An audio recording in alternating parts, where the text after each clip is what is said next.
ঢাকার আবাসিক এলাকায় এমন কোনো ফুটপাত, রাস্তা কিংবা গলিপথ নেই যেখানে হকারদের দখল নেই। রাস্তার মোড়, হলে তো কথাই নেই, বরং মোড়ের প্রতিটি কোণায় যেন তাদের প্রিয় আস্তানা। কারো হাঁটতে কষ্ট হচ্ছে, রিক্সা চালাতে দুর্ভোগ পোহাতে হচ্ছে, গাড়ি আটকে আছে, এসব তাদের কাছে তুচ্ছ। ভ্যান গাড়ি কিংবা টঙের দোকান নিয়ে তাদের ক্ষুদ্র ব্যবসা চলছেই। থেমে যায় মানুষ, থেমে যায় যানবাহন, কিন্তু থামে না হকারদের তৎপরতা। আর এর সঙ্গে চলে অদৃশ্য চাঁদাবাজি। মহল্লার মাস্তান, স্থানীয় নেতা কিংবা পুলিশের কর্তা সবাইকে খুশি করেই বেঁচে থাকে এই ফুটপাত ব্যবসা। কিন্তু ব্যতিক্রম ঘটিয়েছে ধানমন্ডি সেন্ট্রাল রোডের ভূতের গলি এলাকার সোসাইটি নেতারা।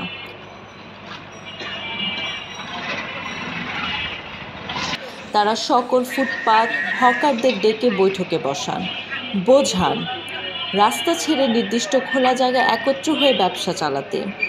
সোসাইটি নেতারাই জায়গাটিও নির্ধারণ করে দেন।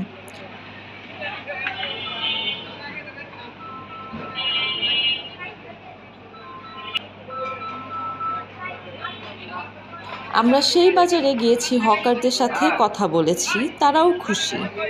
আগে তো রাস্তায় বলতে গেলে অনেক সমস্যা হইতো, এখন বাজার যেটা অনেক ভালো হয়েছে, সবার জন্য, মহল্লাবাসীর জন্য ভালো হয়েছে, আমাদের জন্য ভালো হয়েছে। মানুষ 10টা মানুষ আসলে এক জায়গায় সব কিছু পাওয়া যায়, তো এর জন্য সুক্রিয়া, আলহামদুলিল্লাহ ভালোই হয়েছে। আল্লাহ যা করে ভালোর জন্যই করে।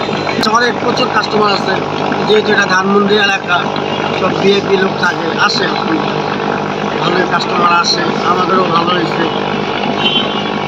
আর রাস্তাতে অনেক গ্যাঞ্জাম হইতো, আর এটা সরকার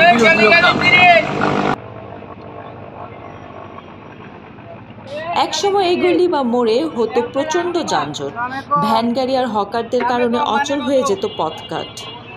আজ দৃশ্যপট বদলেছে, আপনার চোখেই পার্থক্য ধরা দিচ্ছে নিশ্চয়ই।